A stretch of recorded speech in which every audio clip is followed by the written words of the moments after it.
Hello, namaste, and welcome back to another episode of What's in a Word. Here we'll be delving into the origins and background of certain everyday English words that we use when talking about or explaining Hindu Dharmas. I'm your host, Samir Kalra, one of the managing directors at HAF, and I'm joined as usual by my colleague and HAF's Director of Education, Dr. Vijay Satnarine. So today, Vijay, we're going to be talking about the word sin. When I searched for the definition of sin among many meanings, the earliest of foundational meaning in English is a Christian concept of sin being transgression of the laws of God. Can you explain where the word sin originates from? Sure. Namaste, Samir. This is one of those big ones that I want Hindus to really consider why we still use the word sin to translate some of our own concepts. So sin, as you did ask, comes from the Germanic sin in English, S-Y-N-N, and it describes actually a Christian concept that was introduced to Europe when it was being Christianized from around the 6th century of the Common Era. It literally means violating the laws of God. What are those laws? Those were the laws that were established in the Bible.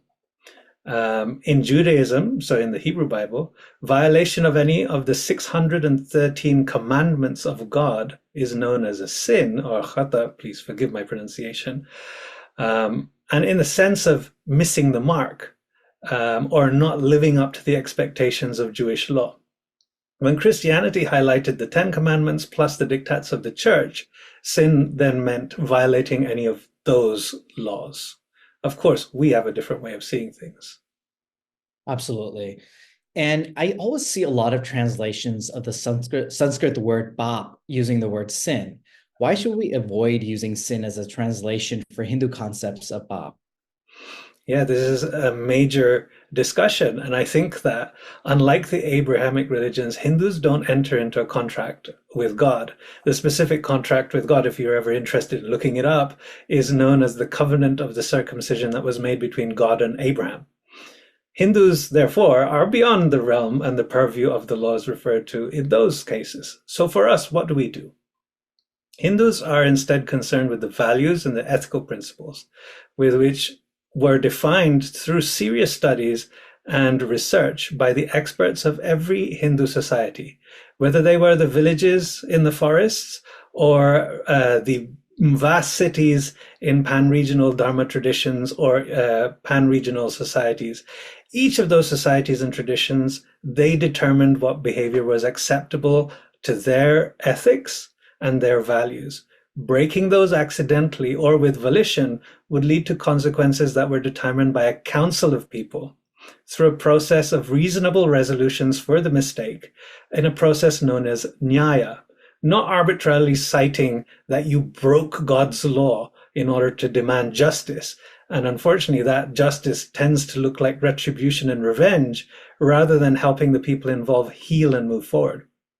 The point in the Hindu Dharma traditions was just this. We want to help people heal, improve, atone, and move forward.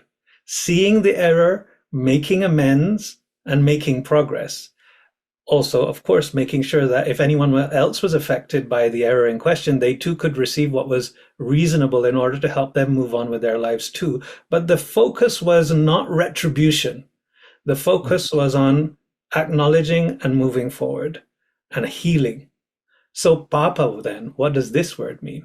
If we're not talking about breaking one of the laws that God assigned in the Bible. Papa for us is simply an error or a mistake. It could be through thought, word, or deed. As a person has to deal with the effects of these errors, and this concept is known as karmapala, discussions around papa is more about taking accountability for one's deeds, making amends where possible, and adjusting one's understanding and behavior to ensure that this never happens again. And that entire process is known as prayaschitta. So I think you kind of revealed the answer to my next question already, but if you could tell our viewers what's an alternative word or what's the best alternative word to use rather than sin and why that is the better choice to use. Sure.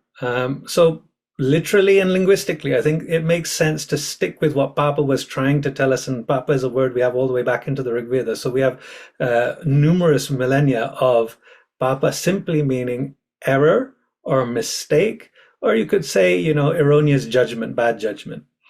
If we want to translate the concept, then it is those actions which hold us back or those mistakes which keep us from progressing.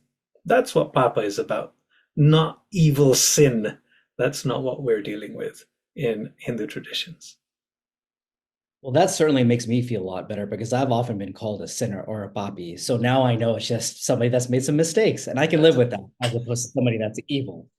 So that definitely helps, Vijay, as usual. Thank you for explaining that and going into depth as to the reasonings why we need to change how we talk about some of these core Hindu concepts. And I think this is going to help our viewers and listeners better understand how to articulate our traditions in a way that stays true to the original meanings of certain words and concepts. So thank you again for joining us, and please stay tuned for our next episode.